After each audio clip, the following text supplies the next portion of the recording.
Welcome to SpectraShowcase, where mystery meets the unknown.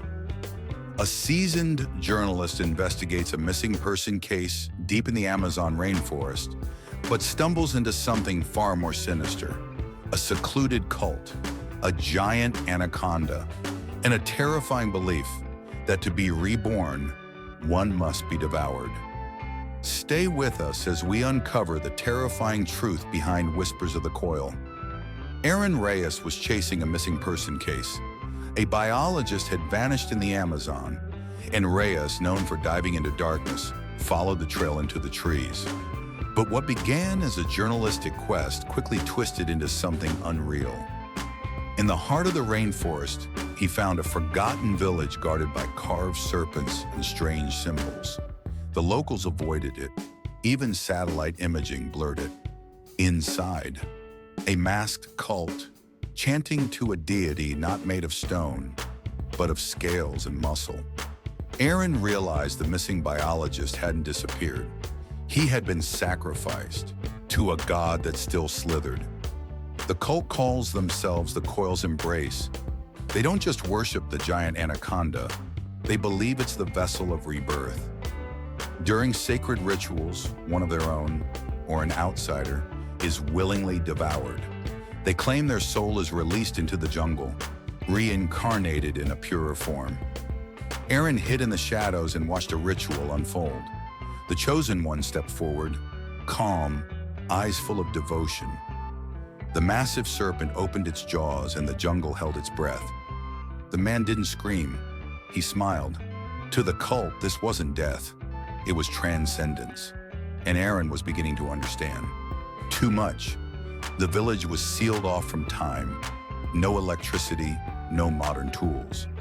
But they had structure, order, and belief as strong as iron. They painted stories on bark and stone, tales of ancient serpents swallowing storms and men. Aaron discovered a journal belonging to the missing biologist, stained with blood and despair. They feed it dreams, one entry read. It knows everything. The anaconda wasn't just a predator. It was a sentient guardian, worshipped like a god.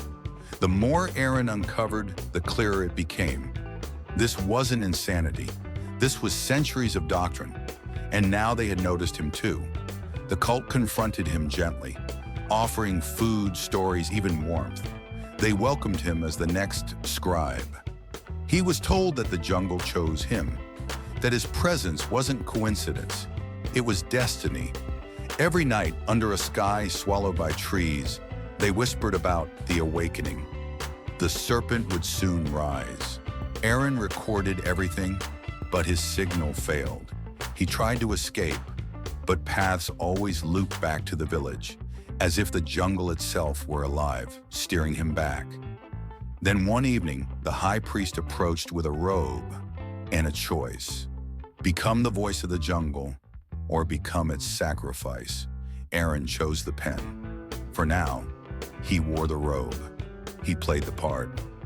But every step toward acceptance pulled him deeper into something that couldn't be faked. He began having visions of the serpent in his dreams, of cities underwater, of fire and rebirth. The line between reporting and believing blurred. Was the jungle speaking through the coils? Or was his mind unraveling? The cult began preparing for the next offering. And this time, Aaron wasn't watching. He was standing by the pit. If you ever hear whispers in the jungle, turn back, or risk being remembered only in scales and silence. Thanks for watching SpectraShowcase. Would you choose truth or survival? Drop your thoughts in the comments. Don't forget to like, share, and subscribe for more mysteries that challenge what we believe. Until next time, stay curious.